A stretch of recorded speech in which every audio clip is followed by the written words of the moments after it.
So back in March of 2023, I started working on a game where you could build a sound chip using a 3D node editor. And the only time that I ever showed that project off to the world was in one short where I was just demonstrating a funny glitch that had happened. Alright, let me just grab this real quick. Nope, that's not supposed to be happening. I never ended up finishing this project, which is not out of the ordinary for the projects that I start. I say all of this to basically announce that I recently started trying to remake it. But before I get to that, I kind of want to show it off, since it never really got to be properly shown off. My original plan was to demonstrate constructing the same circuit in both versions of the game, this old version from 2023 and the new version I'm working on now. But looking at what nodes I have available, that would be a bit more complicated, because I am missing some nodes in this old version that I was using in the new version to make the circuit. Specifically, this version only has one kind of rounding, and that's the kind of rounding where below 0.5 rounds down, above 0.5 rounds up, and 0.5 itself will round either up or down depending on whether the integer part is even or odd. The default rounding behavior in C#. I believe it's still possible to reconstruct the behavior of ceiling and floor with normal rounding, but that's a little bit more work than I'm willing to do, so I'm just going to make a simple subset of the circuit that I was originally going to make. And that starts with introducing a concept that used to exist in this 2023 version but no longer exists, and that is the concept of stereo signals. Now this game has 4 different kinds of signals, or wires, that you can use to connect nodes with. There's the simple analog signal, which is just a floating point value. There's the stereo signal, which is a pair of floating point values. There's the digital signal, which is just an integer. And then there's the bus. And I do not remember how it works. Anyway, the very first thing we'll be doing is converting a mono signal into a stereo signal with this balance node. Now the balance value goes from -1 to +1, with -1 being full left, +1 being full right, and 0 being perfectly centered. I'm going to leave this value at 0 because I don't need to pan anything. I just need a mono signal to turn into a stereo signal. The next thing I'll be doing is multiplying the signal before it gets outputted to the speakers. By multiplying the audio signal by a value between 0 and 1, you're essentially controlling its amplitude, or volume, with 0 completely muting it, and 1 leaving it unchanged. In this case, I'm going to do 0.25 for about 25% volume, which to me feels pretty comfortable. Now, because I wanted to make a stepped triangle wave, we're going to need to do some multiplying, rounding, and dividing.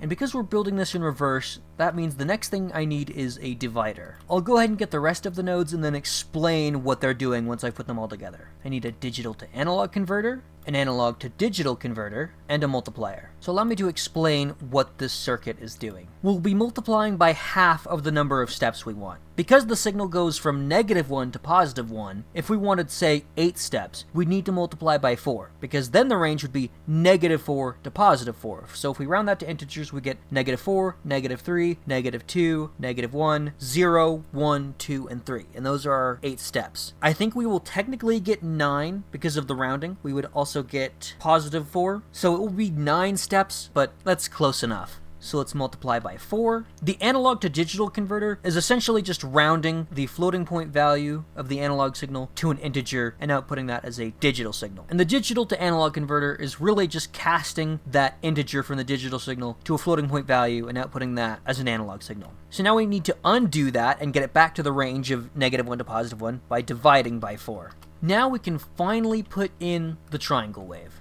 Now we're not hearing anything yet because this version of the game did the simulation quite a bit differently than how I do it now. Back when I made this game, instead of doing the simulation on the audio thread from within the onAudioFilterRead callback, I instead opted to generate samples on the main thread and then transfer them to the audio thread. At least I'm pretty sure that's the approach I took. I can't be certain, but I have a feeling that I probably didn't do it correctly. However, I did it well enough that you can hear audio. All that being said, I need to actually start playback. There we go. There's some clicking. Probably some multi-threading issues, I would have to imagine, but I'll disconnect that and get Audacity up. I'm going to use Audacity as an oscilloscope. That looks good to me. And you can see that it is definitely at 0.25 volume. And there we go. There's our triangle wave. So let's count how many steps it actually has. 1, 2, 3, 4, 5, 6, 7, 8, 9. It is indeed 9 steps like I predicted, but it's close enough for the purposes of this demonstration. Now I think it's time to move on to the modern iteration of this that I've been working on lately. This is the new version of the game. You can see we still have the stereo speakers here. I no longer have every single node in the game arranged in a big pile over here. I instead have a spawn menu that I can search. So let's go ahead and recreate that circuit that I was trying to make. Just like last time, we start with something to pan a mono signal into stereo. And you can see that the stereo signals are separated into 2 different analog signals. And even though square nodes meant digital signals back in the previous game, there's no longer any distinction between the different types of signals. Everything is a floating point value. Now, we can go ahead and add the multiplier node. Type in 0.25 for our multiplier, and now we can build our stepper for the triangle wave. That ends with the division by 4. But this time around, I actually have a node specifically for the floor operation. So let's grab that and put it down. Now I can grab my multiply node and multiply by 4, and now we have our stepper. I can go ahead and place down the triangle oscillator, and there are no default values for anything anymore, so I will have to input the frequency manually. Now, because the simulation is truly real time now, we're going to start hearing something immediately. Something about that sounds different, and I want to investigate why that might be. I can already see something weird with the signal. Ah, here we go. This is what has me worried. We can see that there's supposed to be 1, 2, 3, 4, 5, 6, 7, 8 steps, but occasionally it does a little bit of a 9th step. This is not how I expected this video to go, but here we are. I'm going to bust out Desmos and try and figure this out. There we go. So I want to look at g equals 1. There it is. There's our 8 steps. That's our step to triangle wave. That's correct. No artifacts, way more complicated than I was expecting. I want to make this parameterized. 1, 2, 3, 4, 5, 6, 7, 8. Yeah, there's our 8 steps. 2? Yeah, it's a square wave. It's 3, 4, 5, 6, 7, 8, 9, 10. So that's a parameterized quantizer that takes a signal within the range -1 to +1, quantizes it to a specified number of steps while still keeping it in the range -1 to +1. I had neglected to consider that it could possibly be this complicated, but it's okay. I know now. You know what? I think this presents a good opportunity to demonstrate the mod support. I'm going to open up my example mod, going to put updated version of AudioSim Core, make sure that example mod, alright, example mod knows what's up. So this is where my maximum and minimum come from. So I want to make a class for quantization, quantize sim node. And this is where the math comes in. Alright, I believe that should be the formula. Yeah, there's our quantize sim node. Now, that means I can go ahead and build this. And there's my new example mod, the new icon. I'm gonna make the graphic. I am out of room. Maybe I could just call it step. There we go. Add a new sprite. Call it step. X is 0 and the Y is 32. Just need to define a new node. Call it quantize. Category. Say utility. Name. Quantize. Yeah, that should be the right model. Step. Input. Steps. Quantize sim node, and that should be all that's required to get this new node working. Now all that's left to do is test it to make sure it works. So let's go ahead and add a panner, add a multiplier, add the quantize node. Would you look at that? And now for the triangle wave. That looks like what I want. Actually, while I'm here. Okay.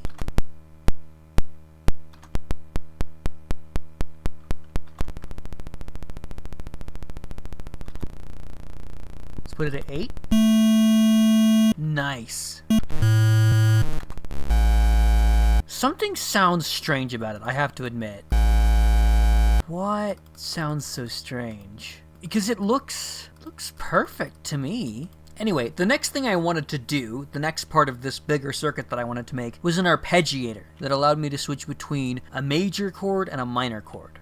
And in order to achieve that, the first thing I'll be doing is multiplying the frequency that I want by some power of the 12th root of 2. Now the 12th root of 2 is approximately 1.05946. So let's get a power node and put in the 12th root of 2. So I'm actually going to get rid of the stepper temporarily because it sounds a little strange. Someone who understands audio might have to explain it in the comments. I'm just going to use the normal triangle wave. Now watch this.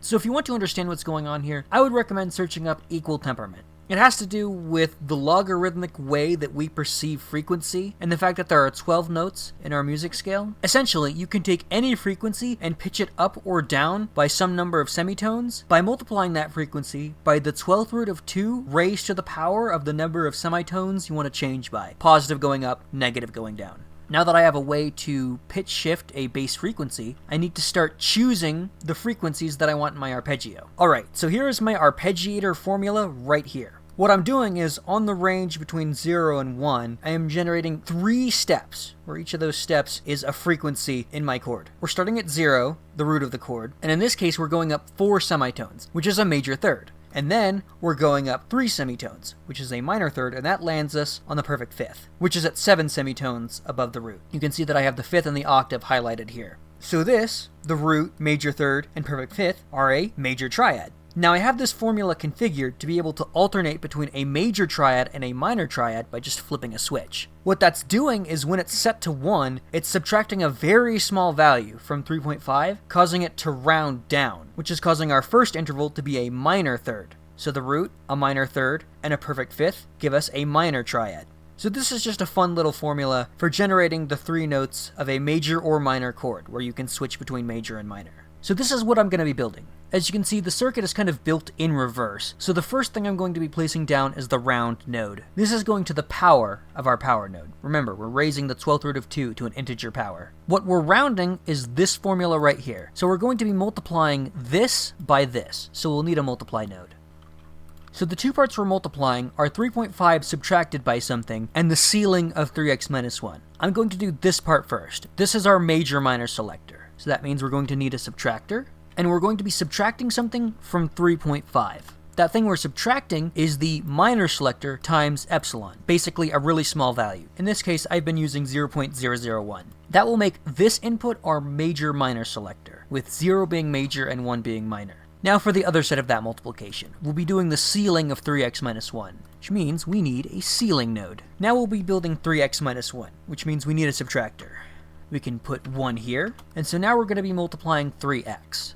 We'll be multiplying x by 3. And x is supposed to be a time value that goes from 0 to 1 and repeats. That's what's going to be driving the arpeggiator. Now the thing that makes the most sense to me is a sawtooth wave. However, a sawtooth wave goes from -1 to +1, at least when used for audio. So in order to get it into the range of 0 to 1, I will need to add 1 to get it from 0 to 2, and then multiply by 0.5 to take it from 0 to 1. So I can go ahead and do that, multiplying by 0.5, but if you notice, I've got 2 multiplies chained into each other. And if you remember from algebra, multiplication commutes. So multiplying by 0.5 and then multiplying by 3 is the same as multiplying by 1.5. So we really only need 1 multiplication.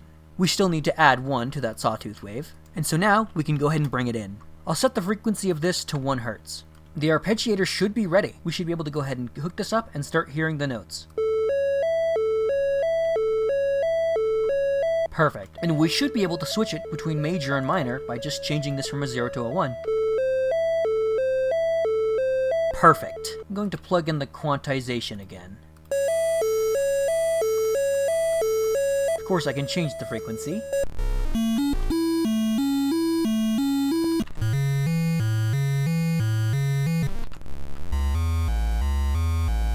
So that works pretty well. Alright, so that's all I have for this video. Now, if you know my track record for finishing projects, then hopefully you'll understand when I say I don't want to make any promises about whether or not this gets finished and released, but I did at least want to take another crack at it. If you have any ideas for any nodes that would probably be good to implement, then please do let me know. I am definitely open to suggestions. I already have a few in mind that I just haven't gotten to yet, but I'm sure there's so many more common operations that more audio-oriented people would already be familiar with. With that being said, I hope to see you again soon. Thanks for watching.